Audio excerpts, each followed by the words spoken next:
the blackest eyes, the devil's eyes.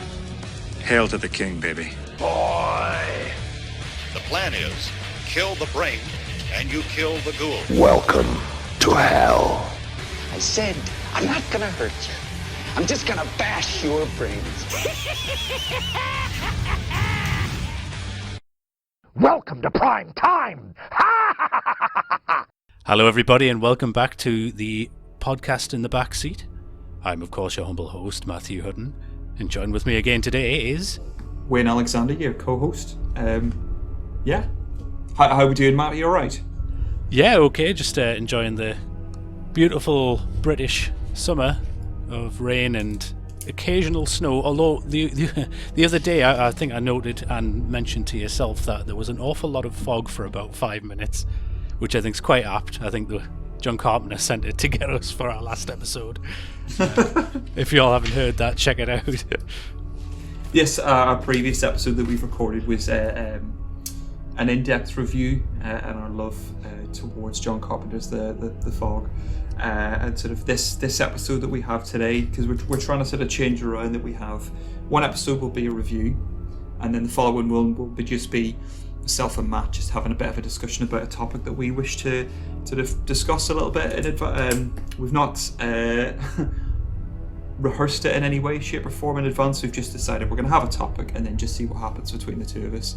We'll probably go off in quite a few tangents, etc., but it should hopefully just be fun for ourselves. So I think from our initial sort of intro podcast that we did, we had a few questions that we went through. The initial cast ended up lasting an hour and 39 minutes instead of the 60 minutes we kind of set ourselves, and we just had some remainder questions or like points of topic for us to sit and discuss. So one of the things that we wanted to discuss was for somebody who's not into horror, maybe somebody who hasn't dabbled too much in it, what would you recommend to newcomers? So Matt, what would you recommend to newcomers, somebody who was new to the genre and wanted a gateway drug, a gateway horror film in order to ease them into the genre and let them know as to what it's all about without taking things a little bit too serious? Yeah, I mean, you don't want to introduce somebody to a class A horror straight away. You want to have a bit of a gateway horror first, I guess. My partner, who I'm currently seeing at the moment, was never a big fan of horror to begin with, but she, bless her heart, lied to me and said that she was to try and impress me. But more on that probably a little bit later. But I've had to introduce herself over the years to a lot of things, and she thinks a lot of it's trashy. She's wrong, obviously, but no. No, bless her.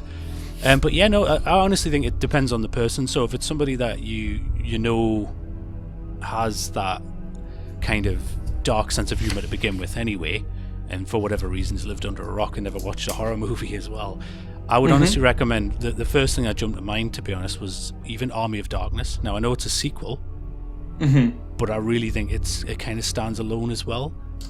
So all the Evil Dead films, 1, 2 and 3, you could watch them as your first one, to be honest, because I think that's the beautiful thing that Sam Raimi did in his direction, was kind of, because the second one's kind of a remake, kind of a reimagining, but also a sequel at the same time. I don't know how he managed that, and it's still really good. Where the third one, obviously, Ash gets sent back in time. Spoilers if you've not seen it, anyone. And it's just a load of fun from beginning to end. Bruce Campbell's performance is hilarious. The supporting cast as well are just amazing, like their reactions to it. And of course you've got Ted Raimi with his very first, I think, speaking line that isn't the hag in the cellar from part 2. Whereas like you can count on my steel. I think Sam Raimi's actually he's one of the he's the one that sort of ushers in the third film. He's the one that raises his sword. Yeah. Because you can kind of tell, and this isn't sort of a dig at Sam Raimi in any way. He's got a slight speech impediment. Yeah. So whenever he's sort of like raising his sort of what looks like plastic or almost cloth knight's armor, and he's sort of raising his sword, it's clearly Sam Raimi. Yeah. But yeah, it's a really, really good one because it's so. None of them, I think, take themselves too seriously. and it's just loads and loads of fun. It's just a proper sort of, and I think what's good about it, like you mentioned as well, is that you could watch them in a different order, because the third one gives you enough of the story that happened in the second one to enjoy the new one, and then you could watch the second one knowing how the movie is going to end. But knowing how the movie's going to end doesn't mean that you're not going to enjoy the journey in which it happens. So examples of that being Rogue One, Titanic, two massive examples of, you know how the film's going to end, or most people are going to know how the film ends, but it's about what happens from the start of the story till the conclusion. But that's a really good one for Army of Darkness. What was your first experience of whenever you first sort of watched that? Did you watch them in order, or did you watch them out of order? I think I watched part 2 first, and that's cemented itself as one of my all-time favourite films of all. I just think it's amazing. It's hilarious. Bruce Campbell's performance in that scene where he's sort of laughing at the lampshade and things, like he really it's kind of an uncomfortable, funny scene if you actually break it down. Because when I watched it as a kid, and again I watched horror way too young, when you're watching it, you're kind of giggling because this handsome chap with the giant jaws doing these funny little things, and then you watch it again as an adult and you think, oh, he's gone mad. Yeah, that's kind of funny, but not really. Plus, there's loads of nods in it because I think it's another one of those films you can watch it and notice something different every time. Like when he cuts off his own hand and he puts a bucket on top of it and a book which is Farewell to Arms. That sort of thing's the greatest. See, I've never, if I have it, it's not something I've retained, but that's a really sort of clever quip. Yeah. And it's only if you're paying attention that something like that sort of going, that's very, very, very clever. In Army of Darkness, he's getting attacked by what is clearly like a puppet that's attached to him, like sticking the knife in. I've got a bone to pick with you. Yeah. It's a little throwaway line, but it's absolutely hilarious, and it's just sort of very, very funny. But yeah, it's just a phenomenal film. And so you said you didn't watch. You watched 2 first, and did you watch 1 and then 3? I did. Yeah, I went back to 1 just to find out what was going on. And I think at the time that one actually unnerved me a little bit more because it does take itself a little bit more seriously, and it's a little bit more visceral as well. But there's I remember there was an all-night. I am on a tangent now. Sorry, guys. There was an all-night horror movie marathon I went to on Halloween. And it was a good lineup. It was one of the Saws, I think it was Saw 4, because it was new at the time. Troll Hunter, which is a phenomenal film. I'm not a huge fan of found footage, but it's amazing. Check it out. The Evil Dead, the first one, and Child's Play, weirdly. But when it got to the Evil Dead, everyone, there was proper belly laughs going on. So the bit where Linda's doing her whole bit and the high-pitched giggling, and Bruce Campbell just goes, "Shut up, Linda," and then smacks her about. It's just like, I don't know why it was. The way it was done was funny, right? Don't take the wrong message away from what I'm saying there.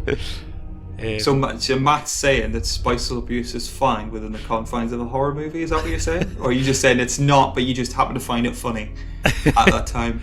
As an onlooker, yeah, no. If your spouse is possessed by a demon and trying to kill you and giggling at you, maybe give him a whack. Otherwise, don't. Argument could be made that you're not hitting them, you're hitting the demon that has possessed them. Thank you. You helped me get out of that hole. It would have been very entertaining for me to sit and watch you, but going, but you shouldn't hit your wife or you shouldn't hit your significant other unless they're possessed by a demon. Then I think all bets are off. I think you can do whatever you want. In the realms of Evil Dead 2, where he just cuts her head off with a spade. Yeah. Spade's the flat one, shovel's like the one for digging. Spade's more like digging the little squares out of the ground. But yeah, that's the thing. That, you know what? That's fine. That's entirely fine. Especially if she continues to live and you've got to put her head in a vice and then stick a chainsaw into it. Exactly. Yeah. There's loads of little nods as well, because Sam Raimi loves, apparently, and I watched it was the commentary on Army of Darkness once. Sam Raimi loves beating the crap out of Bruce Campbell, apparently, because they're close friends, and it's very, very apparent when you see them together. But every time there's a puppet on part 2 of the recast of his girlfriend, which you don't even mind, like that's so weird. But a recast of his girlfriend's body comes in with the chainsaw, and it's him who's just it's Sam Raimi whacking the crap out of him, or when he's being pulled back. Do you know the opening scene in part 2, which is a Jabberwocky nod as well? If you've not seen that, it's a great Monty Python film. All the branches that hit Bruce Campbell, Sam Raimi just having a go at him. Do you know why that is? Do you know why there's so much physical comedy within the confines of the Evil Dead trilogy and any other film that he sort of worked on? He's a huge Three Stooges fan. Is that what it is? Oh, sweet. So it's the bit where like sort of like all that kind of stuff, and he puts it's Three Stooges. So it's that's the sort of that kind of all that kind of stuff that they do throughout the course of the movie. That's because he's a huge Three Stooges fan, as was Bruce Campbell at the time. And the first one I didn't realise for years, despite it being labelled a video nasty, and you look back, it's pretty tame. But still, the whole idea about possession and things like that was still pretty sort of a no-go for a lot of people back then. What was the point I was getting at? Video nasty. It was a student film. It was made for like a ridiculously low budget, and there was an interview that Bruce Campbell did where he talked about making the movie, and he rewatches it periodically, which I think would be quite difficult for me to do if I was to go back and look at my previous work. But he says he can get about halfway through it because I think they shot it chronologically. That about halfway through the movie he can actually bear his acting, and because it just progressively he's learned so much through the course of this very intense space of time, and he just seems to enjoy it a lot more as the movie goes on because he's just got better. And I can imagine that being very difficult, but also quite cathartic as well. But I love the original. I think I watched them in the right order. Nice. I watched Evil Dead, and my cousin and I. It's quite voyeuristic, or quite sort of weird. It's like it's like Sliver in reverse, where you're watching yourself. Not to the extent of American Psycho, but still the whole idea that I was watching a movie, and we had a camcorder set up that we got on like from a mail order catalog or something like that. So we had the camera facing towards me and my cousin. I think it was even on black and white. It was just us making funny quips and comments, and we watched it back and we had like a proper laugh about it. But we watched Evil Dead, and then we watched is it Evil Dead 2? Is it Dead by Dawn? Yeah. It's got like the side profile with the skull, and then the last one's Army of Darkness. It took me a good 8-9 years before I watched Army of Darkness. There was only one video shop in Belfast that did it, and it was always out. There was always somebody clearly had it on on hold, waiting for it to come back. Like somebody sliding that nondescript bit of paper. When the video comes back in, call me on this number, and it'd be like 999 or whatever else it was. And we tried to pay to have the VHS, and going, can I please buy that? How much you get per month, whatever. I go, I will pay you that now, so you don't have to put up with this anymore. And the guy's like, no, I make too much off the rental of that one VHS. And then when it came out, I think I spent about 35 quid, possibly 20 years ago, maybe less, on DVD, just because I wanted to have it, and it came in the white case. It was just, I think I watched it like 20 times within the space of like a month. I think I watched it every single day because I just wanted to relive those amazing moments, and it was so sought after. You horrible English pig dog had access to it everywhere. Probably in Blockbuster. You could probably buy it no problem from a shop. No. I was going to say, I remember my dad coming in dead excited saying, look at this, and putting it in. That crazy fella. Who is listening as well, by the way. He's been listening to my other shows, and you'll hear this. Oh, amazing. I'll get hate mail. Death threats. I honestly, he gives recommendations nearly every day on what like good horrors there are, and every time I watch one, he's right. He's just, we need him on the show one day. Just get him on. That'll be class. But back to the original point. I think Army of Darkness. I'm guessing then you agree that's a good. Yeah, because I think it's that point it got into. I think it's a term that they coined themselves. It's splatstick. Yeah. So it's not slapstick. It's splatstick. It's just so sort of schlocky, but it intentionally done that way, where it's sort of a lot of practical effects, a lot of camera trickery, mirrors, and a few other bits and pieces sort of But I think it came out in like 92, Yeah. possibly 93. But if you then compare it to other films that came out at that time, 93 was Jurassic Park. Yeah. The year after, Shawshank Redemption and a bunch of other movies, sort of. And I think, you know what? I don't care. I don't care that it doesn't match up visually with those movies. I think I have more. I actually, you know what? I might go back on myself. I think I love them both, but for different reasons. But yeah, Army of Darkness, a phenomenal gateway drug/horror movie that would get other people into it. And if they enjoy that, then you go, well, then watch 2, because that's a little bit more horror, and then watch 1. You sort of watch them in reverse order and becomes more horror. Horror thing. But yeah, absolutely, I'd watch any of those at any point. Probably 2 and 3 more. I think they're more, for me, the opportunity to revisit, whereas 1 I think is very much, it's very straight-laced, it's very...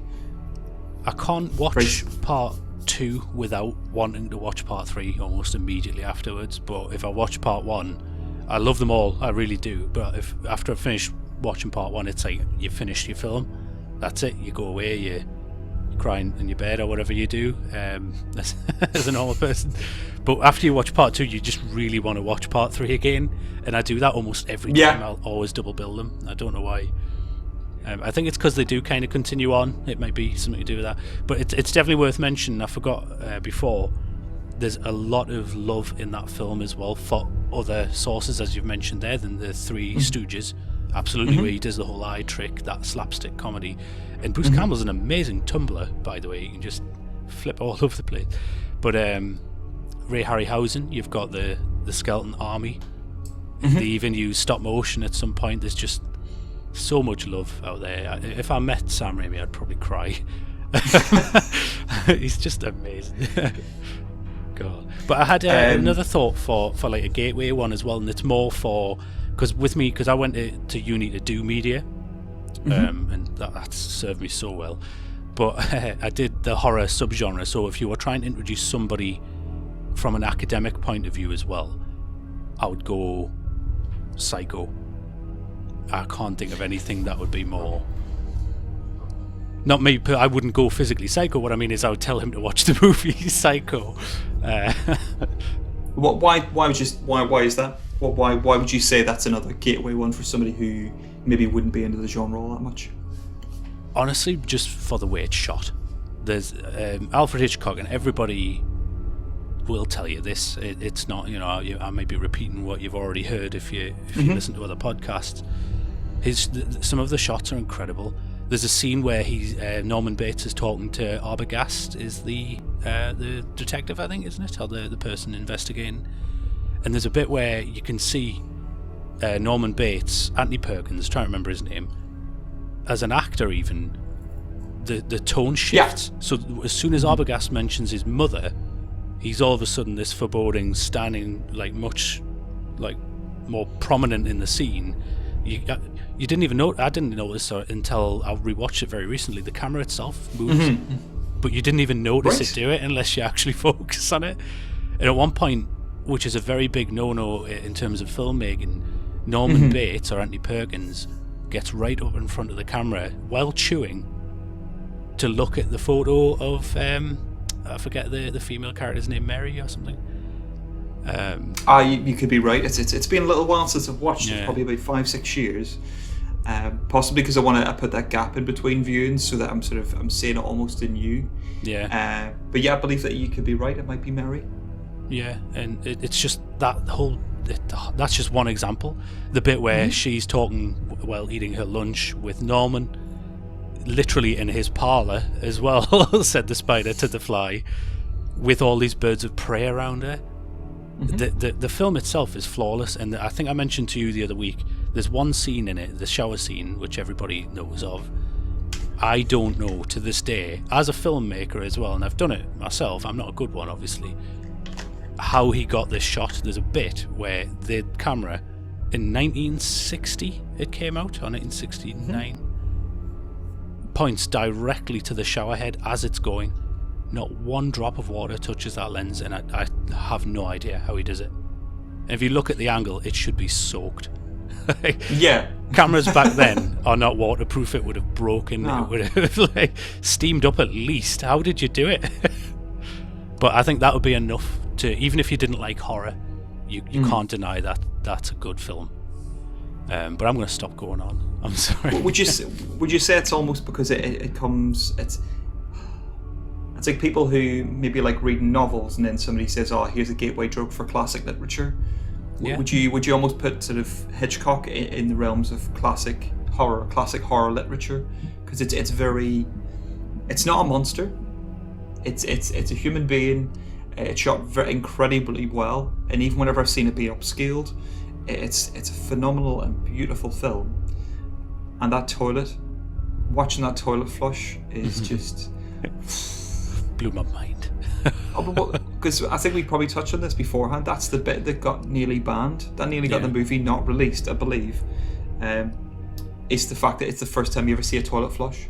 Yeah.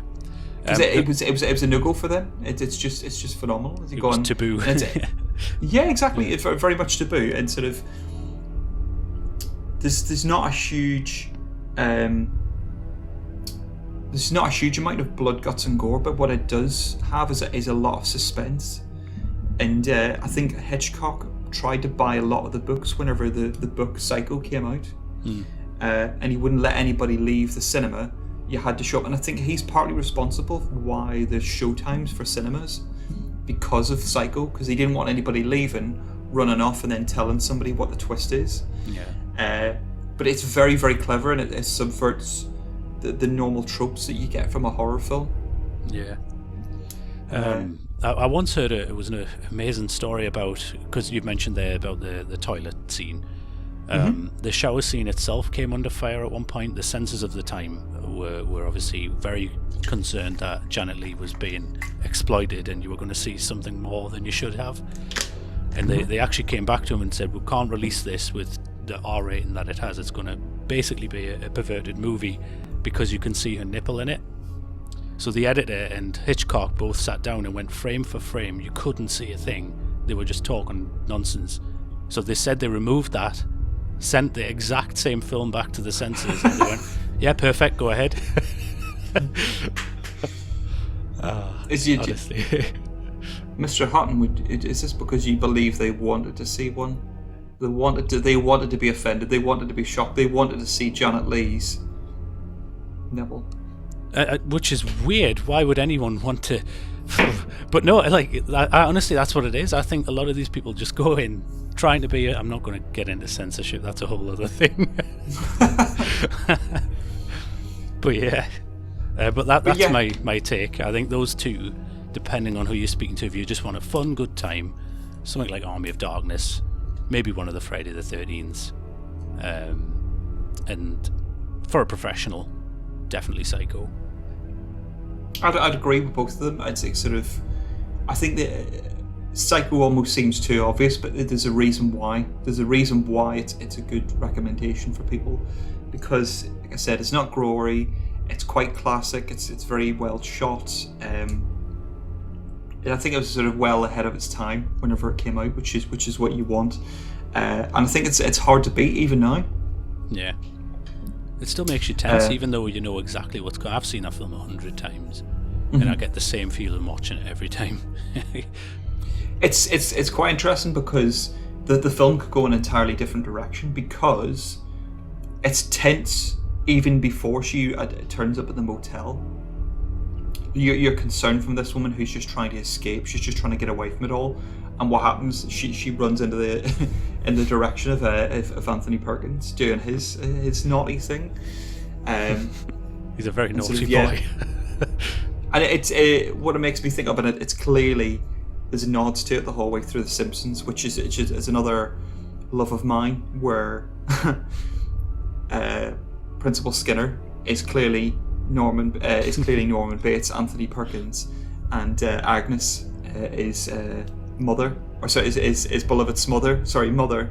But yeah, it's just phenomenal, and I don't think it'll be bested for the sort of the tropes in which they're doing that. But yeah, very, very clever, beautiful movie. Yeah.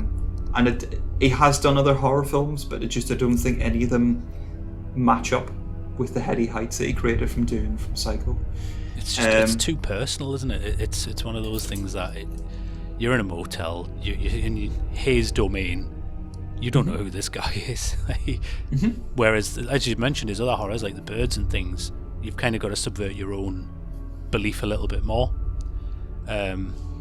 Whether something like Psycho, who I think we mentioned on episode 1, was based on Ed Gein, so it did actually happen as well, to a degree. It was a bit different.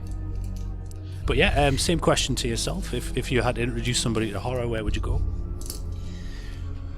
Introductions, there's an easy one for me as far as introduction to a genre would be Monster Squad. Nice. Correct me if I'm wrong, is Fred Dekker, written by Shane Black, who went on to do amazing work with such as, say, The Lethal Weapon 1 and 2. He did a lot of great buddy cop movies, and generally they all seem to happen in and around Christmas. Anyway, back to a point. So Fred Dekker, who I believe went on to direct Night of the Creeps, or potentially Night of the Creeps beforehand. Anybody has any corrections for us, please drop us a message on our Instagram page, which is @podcast in the backseat. What was that again? Repeat. Mr. Hutton, that is at podcast in the backseat. If we have any corrections, please let us know. We love to be, as much as it may sound wrong, we like to be corrected, or if you have any sort of personal tidbits that you've got from a particular movie or anything we've made any missteps, let us know. Alright.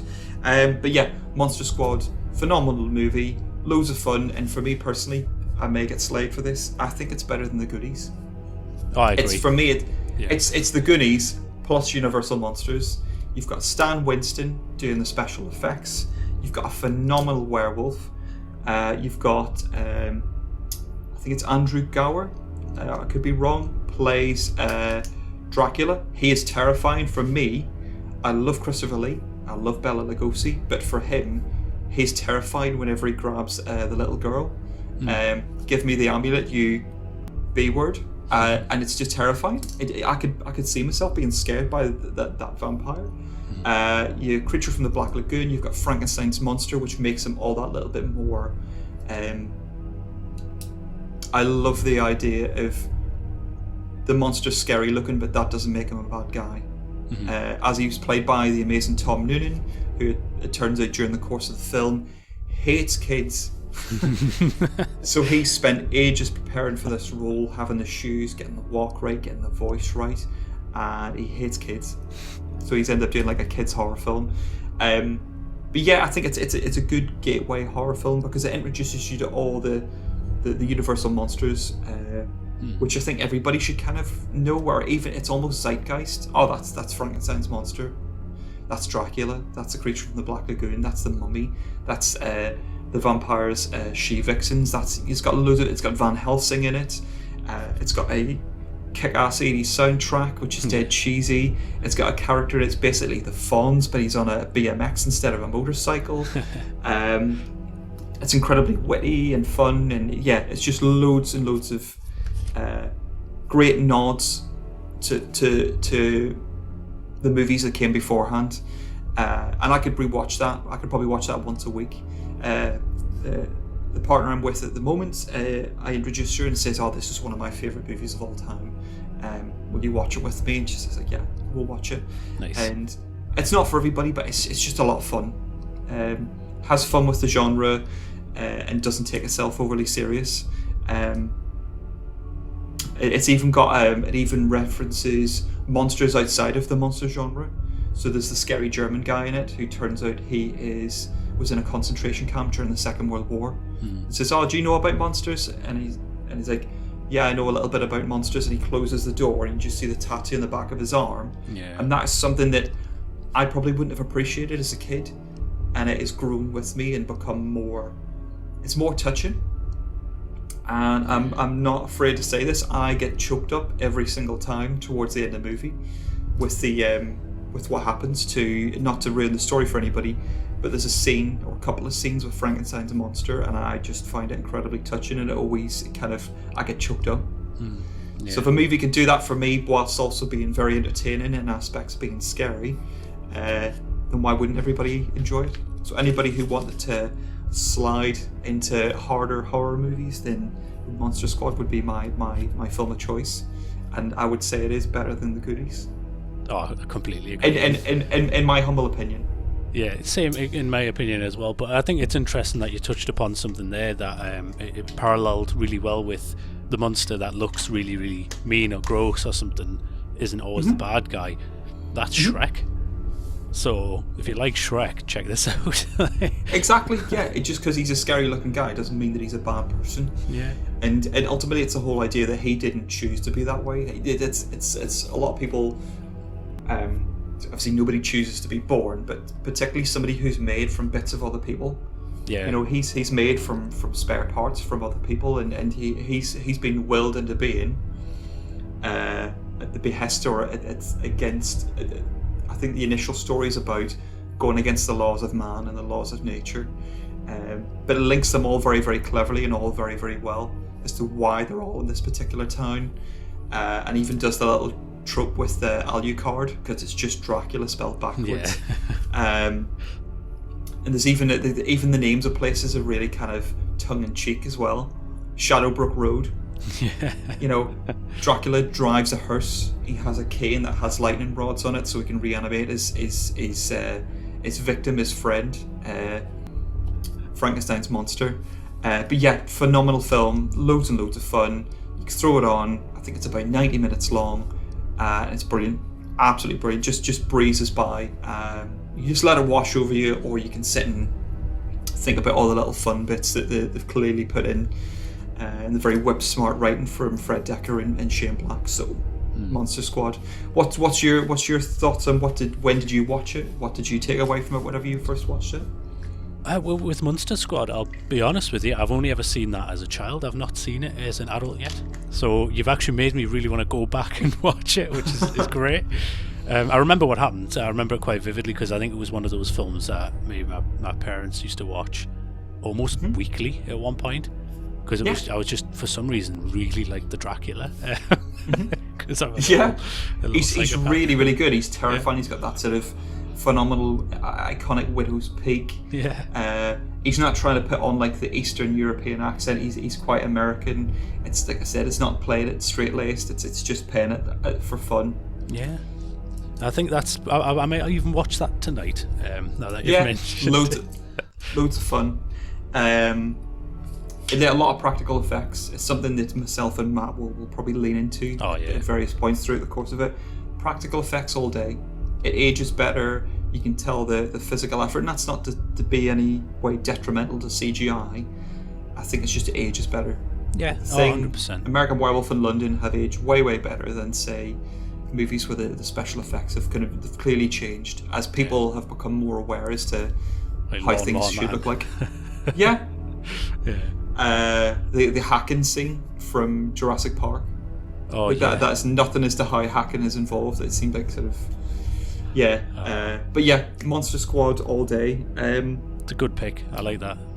Yeah. Other ones to sort of get other people into it where it maybe straddles a different genre. Just quite quickly, Brain Dead. Brain Dead's another one. Yeah.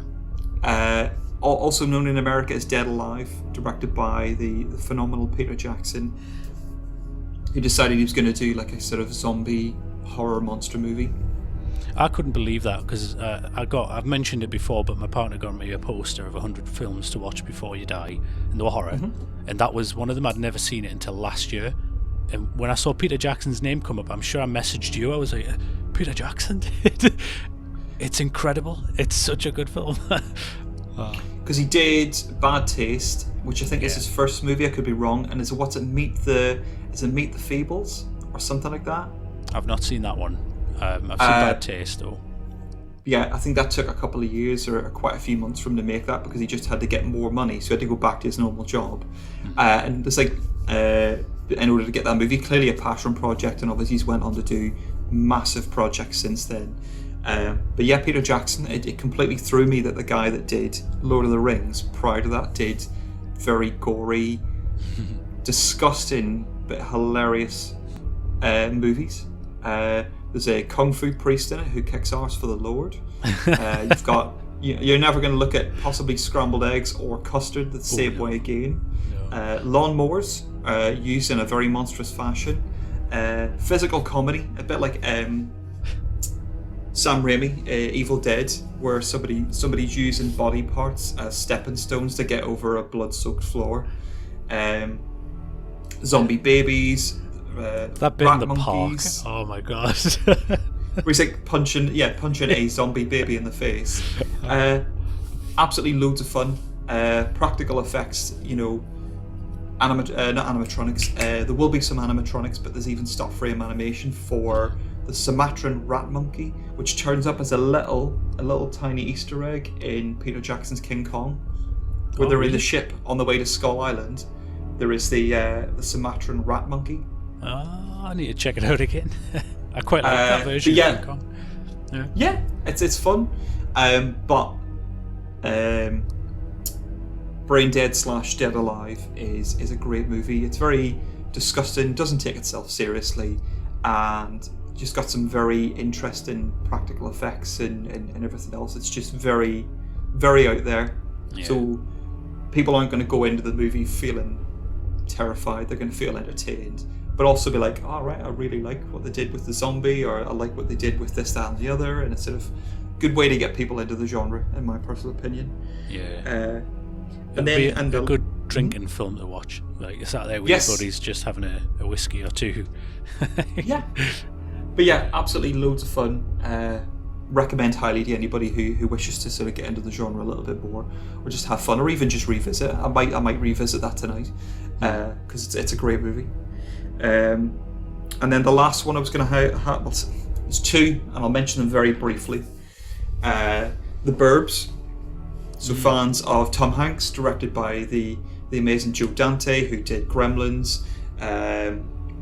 Is that who directed it? I never knew.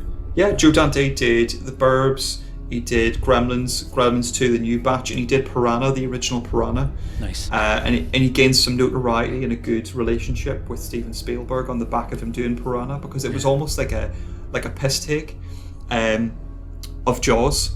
And then somebody says, oh, they made this film, it's like a piss take of Jaws. And he's like, I love it, it's hilarious. And that's why he became the executive producer, or he became the producer on Gremlins and other movies that he did. But Joe Dante with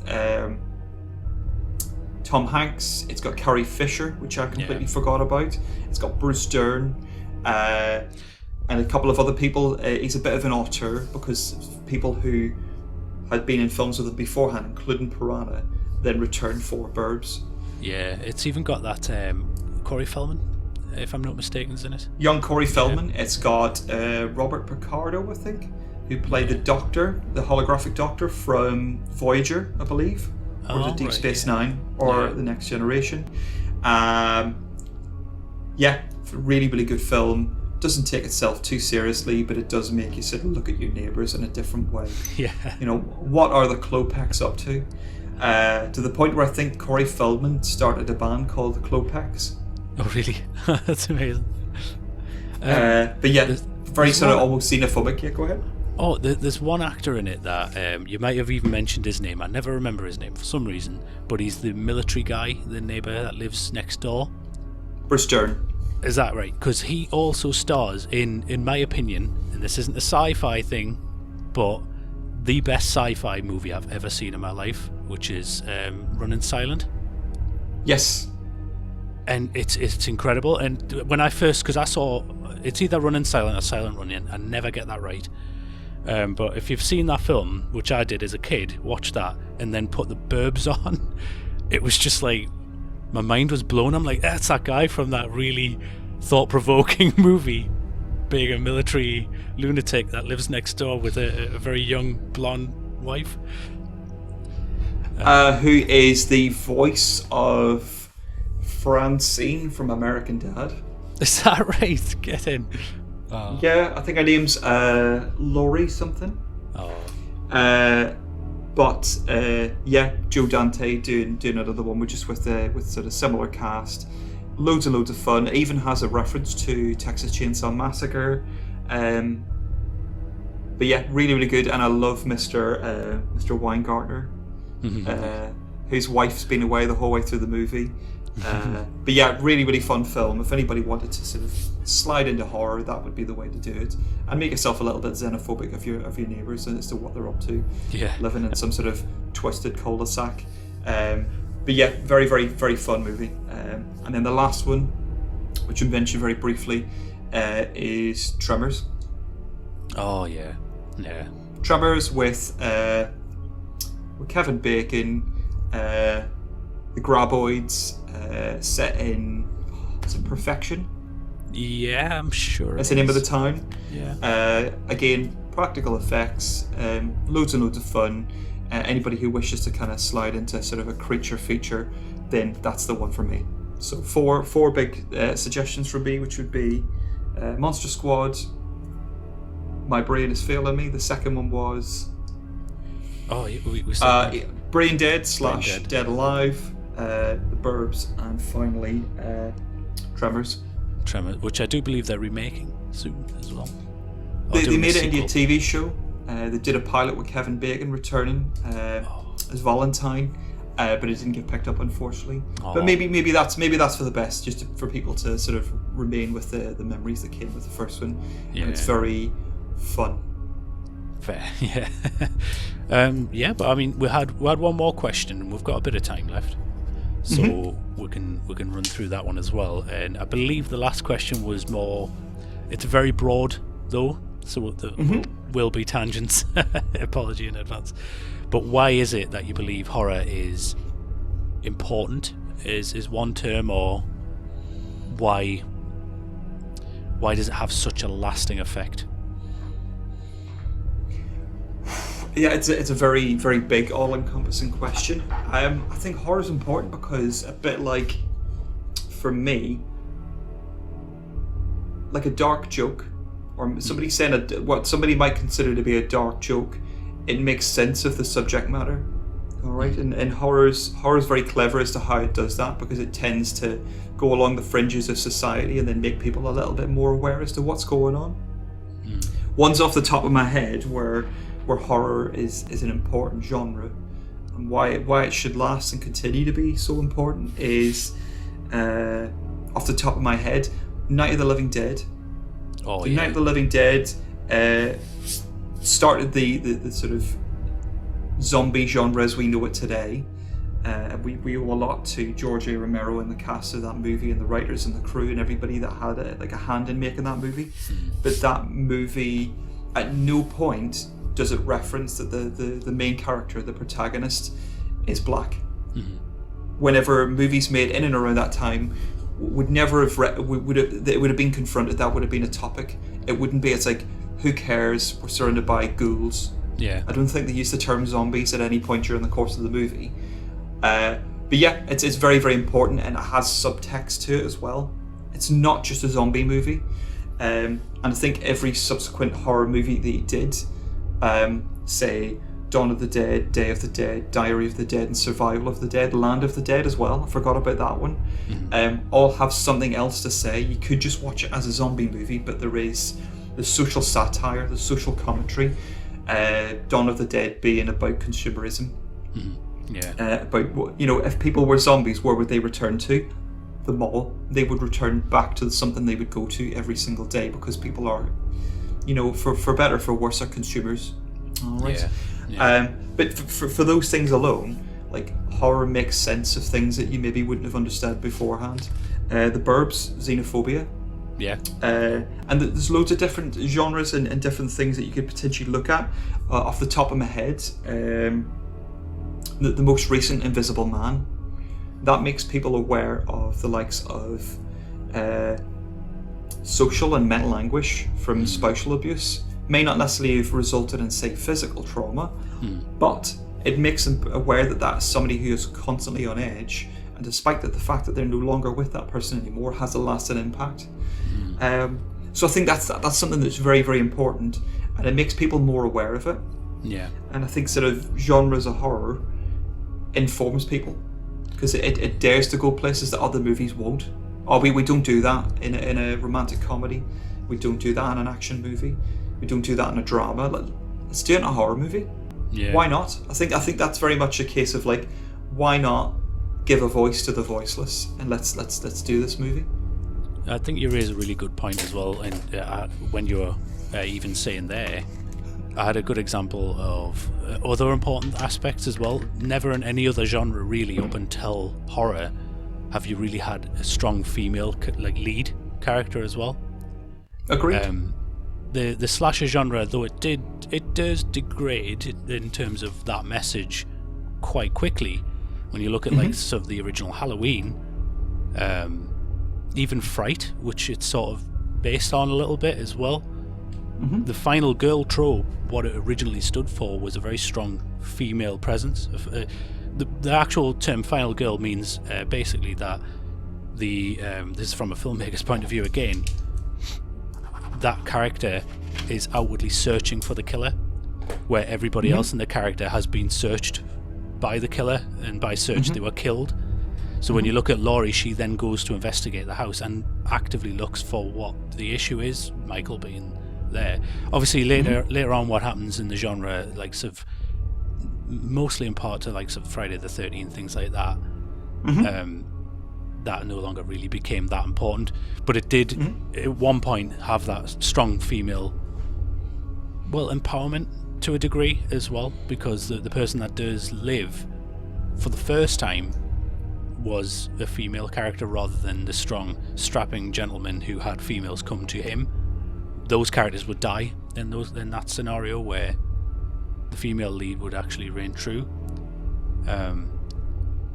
So I think you're absolutely right in that it can really Off the top of your head, give me other examples, because if I think of strong female characters, possibly because of the way I'm wired and the love of the genre I have, but you could probably list off the top of your head a few other strong female characters listed within the horror genre. So outside of the final girl, who else would you think of whenever you come to like strong female characters?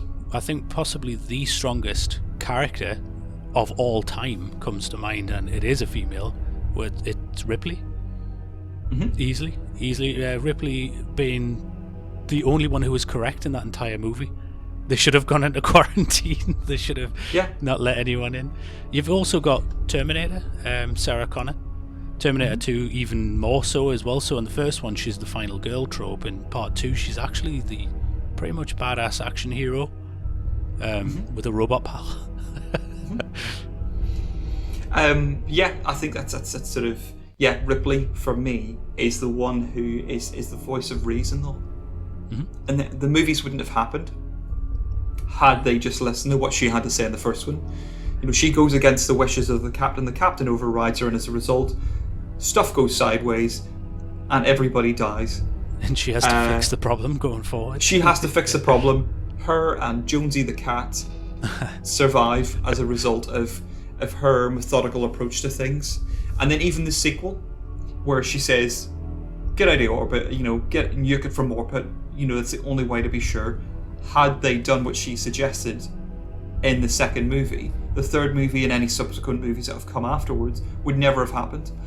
That being said, there are the prequel movies, the precursors to those alien movies, but she was the voice of reason, and had they listened, people would have been safer, people would have been alive.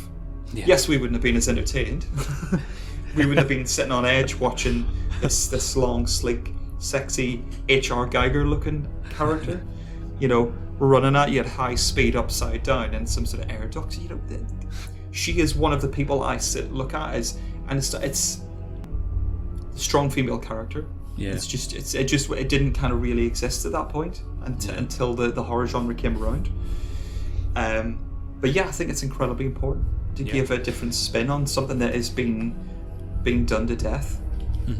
It also kind of gives, again, just from a filmmaker's point of view. I say filmmaker like I'm somebody, I'm not. But even when I was at uni, I studied specifically the horror genre because I'm that way inclined, obviously. And I've known a couple of prolific writers of that sort of, style, who've been published, who've toured, who've done all sorts of things. And he found it very interesting, and it was during, this was my horror lecture, that is. It was during a screening of a Texas Chainsaw Massacre. He was sat there, he was going to do a review of it more than anything, And when Leatherface came out the first time to grab that girl and pull her back, the crowd cheered, and that kind of sparked something. I know it was like, well, why he's the bad guy? Why did anyone... Like, he got it completely. He wasn't sat there thinking, you mad things, what you're doing. And I think it's interesting that you can make heroes out of villains, almost, without wanting that to be real. You don't want Leatherface to be in your house, do you know what I mean? But when you see him, he's the image, he's the icon. Mm-hmm. And I think it ties in, especially with what you were saying before. It's a sort of... It's a voyeuristic taboo, almost. You get to see people getting knackered by chainsaws without actually seeing it. Mm-hmm. And I don't know if it's just me as well. Occasionally I might even put myself in that scenario while watching to think, well, that's unnerving. And that has a much stronger lasting effect more than anything. I think it's it is. You could probably spend an entire series just talking about the importance of it and sort of how it's been very, very progressive. Like, I think it's a very progressive genre. There's loads of horror films generally maybe set sort of further in the future where I'm trying to think off the top of my head where the things are just sort of dealt with very matter of fact and it's not an issue. Trying to think of like horror films where there's horror films. I think it's Leviathan or Deep Star 6 where there's an openly gay character in the movie, and that's that's not an issue for them because it's kind of set, as far as I'm aware, in the not too distant future, and that's not an issue, nor should it be. There's, if you think about, depending on your view on it, A Nightmare on Elm Street 2. That's the subtext for our character having this monster living inside him, etc. I think there's loads of different things. The main character, and it's even called Jesse as well. Yeah. So they're very on the nose about it. Yeah, you can sit back and enjoy it, just like Night of the Living Dead you mentioned, as just another Freddy film. But if you actually look at the subtext, this is somebody battling with his identity, as you say. He's got a monster living inside him. I'm trying to think of any others ones that I think it's one of those ones that you kind of put yourself on the spot as to why it's important. They get other subtext from other movies.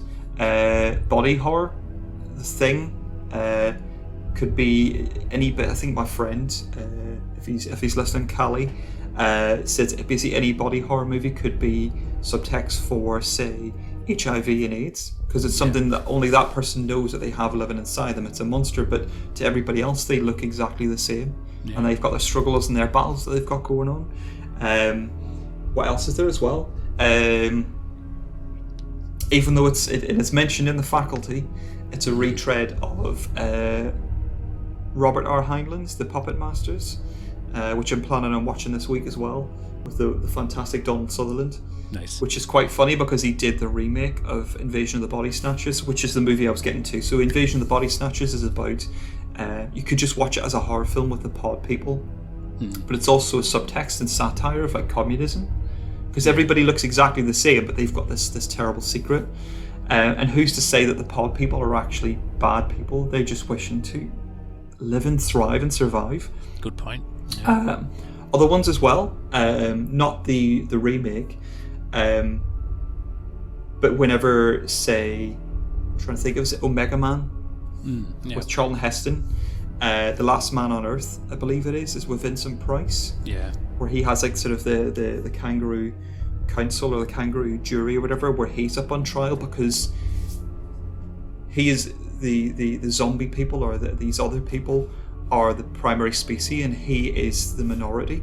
Yeah. He is the offending predator. It's all about spinning things like that, and that's something that people maybe wouldn't have necessarily thought about beforehand. There's a prime example as well, actually, that comes to mind, and I don't care what. I mean, if you disagree, by all means, write to our Instagram. We'd love to hear it. But I'd be curious to know how you feel this fits in as well, because it also sparked its own subgenre. But one of the most important movies that's ever been made, probably, in my humble opinion, because I am a huge fan, is the original 1954 Gojira, which shows the horrors of nuclear war, basically symbolized as this walking monstrosity, which is highly radioactive. Most of the horror that you actually see is people dying of lymphoma after it's just walked through the town.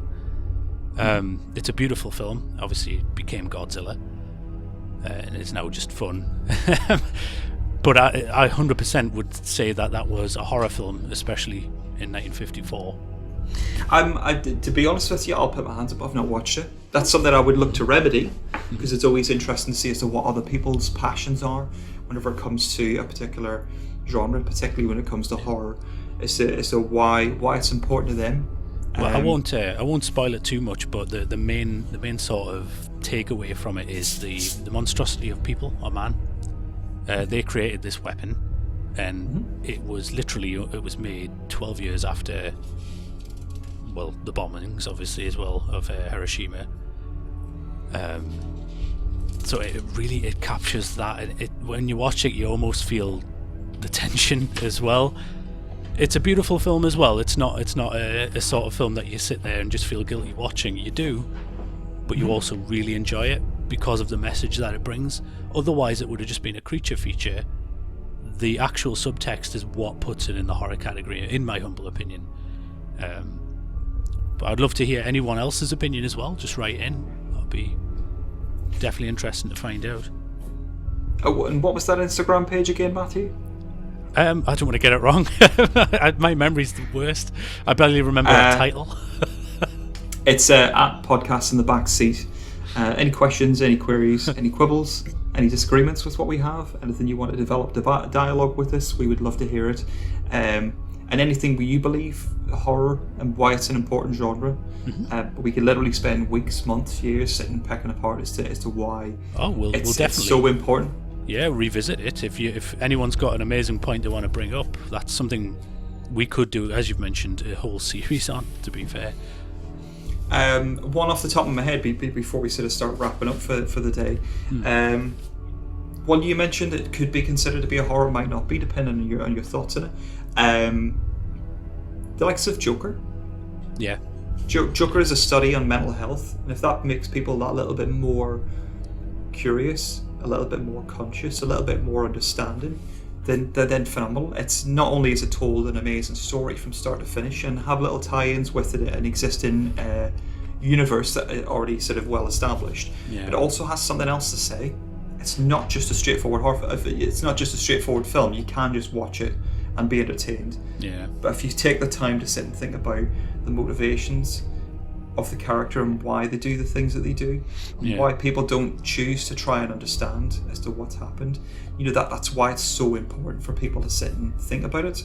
Yes, you can just sit and, like I said, enjoy it as is at face value, but you can then take the time to sort of think about what's so interesting about why people are drawn to it, because it's so prevalent and people are more conscious of it today.